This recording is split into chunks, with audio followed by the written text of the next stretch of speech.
शिवायै सततं नमः नमः प्रकृत्यै भद्रायै नियताः प्रणताः स्मृताः रौद्रायै नमो नित्यायै गौर्यै धात्र्यै नमो नमः ज्योत्स्नायै चेन्दुरूपिण्यै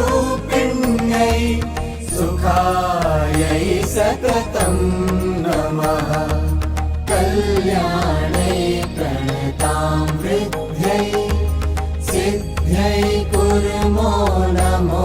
नमः नैऋत्यै भूभृतां लक्ष्म्यै शर्वाण्यै